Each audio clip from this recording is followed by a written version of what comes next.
முயலும் ஆமையும் Welcome to கதை. Dudu Channel. ஒரு காலத்தில் ஒரு காடில் முயலும் ஒரு ஆமையும் வாழ்ந்து கொண்டிருந்தன. முயல் மிகவும் வேகமாக ஓடும். அதனால் அது எப்போதும் மெதுவாக நடக்கும் ஆமையை கேலி செய்தது. ஒரு நாள் முயல் ஆமையிடம், "நீ எவ்வளவு மெதுவாக நடக்கிறாய், என்னைப் போல வேகமாக ஓட முடியாது" என்று சொன்னது. அதற்கு ஆமை அமைதியாக, "நீ வேகமாக ஓடலாம், ஆனால் ஓட்டப் போட்டியில் நான் உன்னை ஜெயிக்க முடியும்" என்று சொன்னது. அதை கேட்ட காட்டு விலங்குகள் எல்லாம் ஆச்சரியப்பட்டன. அவர்கள் இருவருக்கும் ஒரு ஓட்டப்பந்தயம் நடத்த முடிவு செய்தனர். போட்டி தொடங்கியது.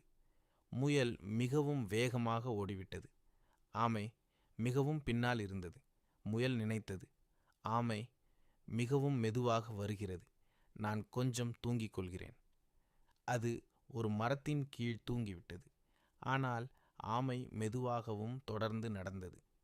அப்படி நடந்து கொண்டே அது தூங்கிக் கொண்டிருந்த முயலை கடந்து சென்று இலக்கை அடைந்தது. சிறிது நேரம் கழித்து முயல் விழித்து கொண்டு வேகமாக ஓடியது. ஆனால் அது மிகவும் தாமதமாகிவிட்டது. ஆமை ஏற்கனவே வெற்றி பெற்றுவிட்டது. கதையின் நெறி: மெதுவாக இருந்தாலும் தொடர்ந்து முயன்றால் வெற்றி கிடைக்கும்.